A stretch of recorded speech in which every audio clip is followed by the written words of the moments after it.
અંબાજી ટ્રસ્ટના વહીવટદાર અને અધિક કલેક્ટર કૌશિક મોદીના હસ્તે શ્રી યંત્રાર્ણવંતરમ પુસ્તકનું વિમોચન કરાયું.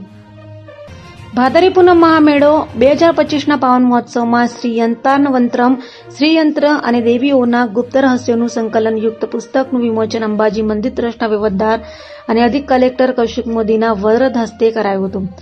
આધ્યાત્મિક અને સાંસ્કૃતિક જ્ઞાન ક્ષેત્રે એક મહત્વપૂર્ણ ઉમેરો તરીકે લેખક દીપેશ પટેલ દ્વારા શ્રી યંત્રાર્ણવંતરમ નામક ગ્રંથ પ્રકાશિત કરવામાં આવ્યો છે. આ ગ્રંથમાં શ્રીયંત્ર અને તેમાં વર્ણવેલ દેવીઓ વિશેનું સમગ્ર સ્પષ્ટ વર્ણન આપવામાં આવ્યું છે.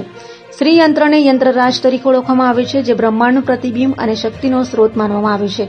આ ગ્રંથમાં શ્રીયંત્રના દરેક આવરણ, તેમાં સ્થાપિત દેવીઓ, તેમની વિશેષતાઓ અને પ્રતિકારાત્મક અર્થને સરળ ભાષામાં રજૂ કરવામાં આવ્યા છે. વહીવટદાર કૌશિક મોદીએ આ પ્રસંગે પુસ્તકની મહત્તા અને ધાર્મિક પરંપરાઓને નવીન પેઢી સુધી પહોંચાડવા માટે જય ભોલે ગ્રુપના પ્રયત્નોને બિરદાવ્યા હતા. ઘણા વર્ષોથી જ્યારે ભાદરવીનો જ્યારે મહામેળો જ્યારે થાય છે ત્યારે દર વર્ષે કંઈક ના કંઈક જય ભોલે ગ્રુપ દ્વારા થતું હોય છે.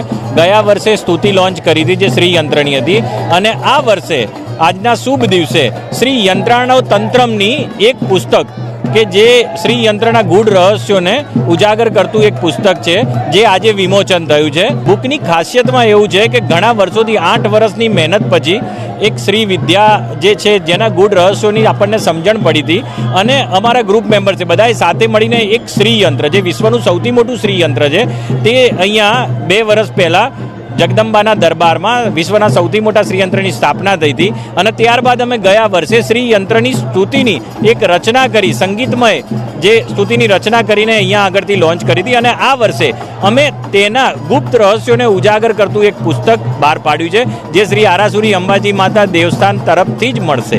જય અંબા.